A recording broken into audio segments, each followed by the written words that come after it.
آقا نے فرمایا 60 مسکینوں کو کھانا کھلاؤ. اس نے کہا اس خدا کی قسم جس کے قبضہ قدرت میں میری جان ہے، اس پہاڑ سے اس پہاڑ تک مدینے کی پوری وادی میں میرے گھر سے بڑھ کر مسکین اور غریب ہی کوئی نہیں، ہم سے بڑھ کر غریب کوئی نہیں، مسکین کوئی نہیں، ہم کن کو کھانا کھلائیں؟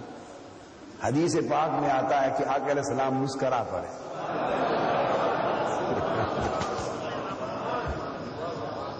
تو دین آسانی والا دین ہے. میں تصور یہ دے رہا ہوں کہ دین اسلام کا پورا کنسپٹ امن پر، سلامتی پر، شفقت پر، محبت پر، رحمت پر قائم ہے.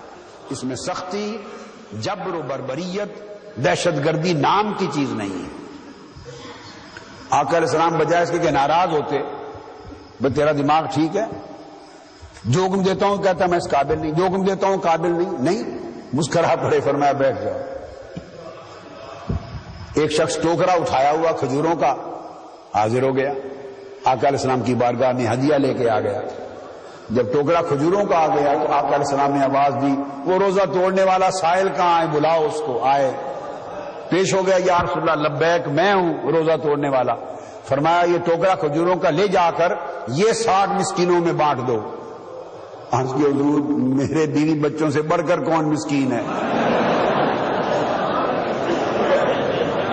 میرے بیوی بچوں سے بڑھ کر مسکین کون ہے؟ گھر میں فاقے ہیں تو میں باہر مسکینوں کو کھلاؤں؟ آقا علیہ السلام مسکرا پڑے، ہنسے، ہنس کے فرمانے لگے جاؤ خود کھا لو، بیوی بچوں کو کھلا لو، روزے کا کفارہ ادا ہو.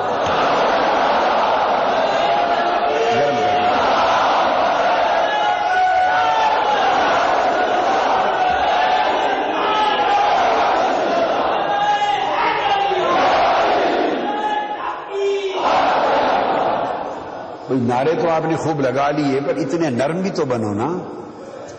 زندگی میں ایسی نرمی بھی تو لاؤ نا مزاج میں. مزاج جبر والے رہیں، غصے والے رہیں تو نعروں سے کیا فائدہ. یہ جو نرمی آقا علیہ السلام کی اور اسلام کی اور دین کی سنا رہا ہوں، یہ نرمی پیدا کریں طبیعتوں میں. جس طبیعت میں نرمی آ گئی وہ صوفی ہو گیا. ہائے ہائے، جس میں نرمی آ گئی وہ صوفی ہو گیا. تو یہ استثناء ہے. اس طرح آقا علیہ السلام استثناء دے دیتے. فرما دیا مردوں کے لیے سونا حرام ہے، سونا پہننا، سونے کے زیور مردوں کے لیے حرام ہو گئے. ہجرت کے سفر میں سراقہ حضور علیہ السلام کے تعاقب میں کفار مکہ کے جھانسے میں آ کر پیچھے آ نکلا کہ جو حضور علیہ السلام کی تلاش کر لے اور ان کو پکڑ کے لے آئے 100 سرخ اونٹ ملیں گے اس کو انعام. بڑے لوگ مختلف راہوں پر، راستوں پر دوڑے، سراقہ بھی دوڑ پڑا سفر ہجرت میں. سیدنا صدیق اکبر رضی اللہ تعالیٰ عنہ نے جب دیکھا کہ سراقہ قریبا پہنچا ہے، کافر تھا، ہمیں دیکھ لیا اور مشرکوں کو بتا دے گا اور وہ فوج لے کر آ جائیں گے اور معاملات خراب ہوں گے، تو عرض کیا یا رسول اللہ سراقہ پہنچ گیا ہے. تو آقا علیہ السلام نے فرمایا ابو بکر تو پھر کیا ہوا؟ آقا اس نے دیکھ لیا تو وہ تو خبر کر دے گا، کفار مکہ کو، مشرکین مکہ کو خبر کر دے گا. آقا علیہ السلام نے مڑ کے جو سراقہ کو دیکھا، پتھریلی زمین تھی، پہاڑوں پتھروں پر آ رہے تھے، مڑ کے جو دیکھا ایک نگاہ دوڑائی تو اس کا وہ سراقہ گھوڑے کی ساری ٹانگوں سمیت پتھر میں، پہاڑ میں دس گیا. یعنی طاقت اور اختیار اتنا چاہے تو پہاڑوں میں پھنسا دسا دیں، اور رحمت اتنی. ایک نگاہ اس کی طرف دیکھی تو گھوڑا بھی اس کا ٹانگوں سمیت اپنے پیٹ تک پہاڑ میں دس گیا.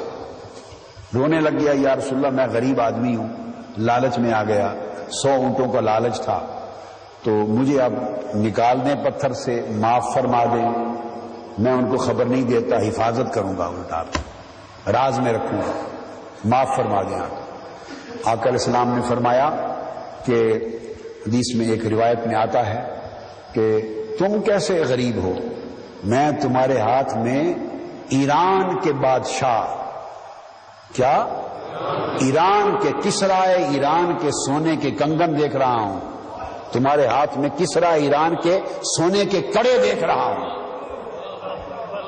ابھی مکہ سے مدینہ ہجرت ہو رہی ہے، ابھی فتوحات کہاں شروع ہوئی ہیں بھائی؟ فتوحات تو بعد کی باتیں ہیں۔ کسرا ایران بادشاہ کے سونے کے کنگن کڑے پہنے ہوئے دیکھ رہا ہوں، تو کہاں کا غریب ہے؟ آقا علیہ السلام نے دوبارہ نگاہ کی، گھوڑا نکل آیا پہاڑ سے۔ پہاڑ بھی تابع ہیں حضور کے، نگاہ چاہیں نگاہ کرے تو پہاڑ کسی کو ہضم کر لیں، نگاہ کرے تو پہاڑ نکال۔ اسی طرح غار ثور کے اندر سیدنا صدیق اکبر رضی اللہ تعالیٰ عنہ نے عرض کیا، یا رسول اللہ، یہ غار ثور کا جو سوراخ ہے مکڑی کا جالا تو ہے، مگر اس کا جو ڈائریکشن ہے، زاویہ اس طرح ہے کہ اگر کوئی اس غار کے داہنے پر دروازے تک پہنچ گیا نا، اور اس نے صرف نیچے سر کر کے اپنے قدموں کو دیکھ لیا، اپنے قدموں کی طرف، تو ہم اس کو نظر آ جائیں گے۔ تو آقا علیہ السلام نے فرمایا تو پھر کیا ہوگا؟ یا رسول اللہ پھر وہ اندر داخل ہو جائیں گے۔ عالم بتا رہا ہوں، قدرتوں کا عالم کیا ہے۔ تو آقا علیہ السلام نے فرمایا، ابو بکر اگر وہ ادھر سے داخل ہوں گے ہم ادھر سے نکل جائیں گے۔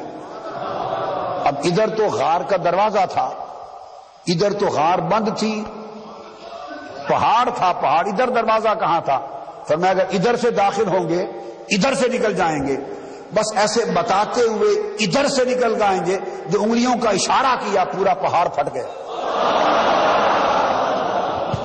پہاڑ پھٹ گیا، اور سمندر میں چلتی ہوئی کشتیوں کو سیدنا صدیق اکبر نے دیکھ لیا، اور مدینہ طیبہ کی گھاٹیوں پر انتظار کرنے والے انصار کو دیکھ لیا گیا۔ یعنی ایک ہوتا ہے نا نرمی کرنا بے اختیاری کی، کہ طاقت و قدرت نہ ہو تو نرمی کرے، نہیں، قدرت تو ارض و سما ساری کائنات پست و بالا کی قدرت ہے، سب کچھ اختیار میں ہے، سب کچھ اختیار میں ہے، مگر سراپا رحمت و شفقت ہے۔ تو فرمایا سراقہ کو سونے کے کنگن دیکھ رہا ہوں۔ آقا علیہ السلام کا وصال ہو گیا، سیدنا صدیق اکبر کا وصال ہو گیا، سیدنا فاروق اعظم کا زمانہ آ گیا، ان کے دور میں ایران فتح ہوا۔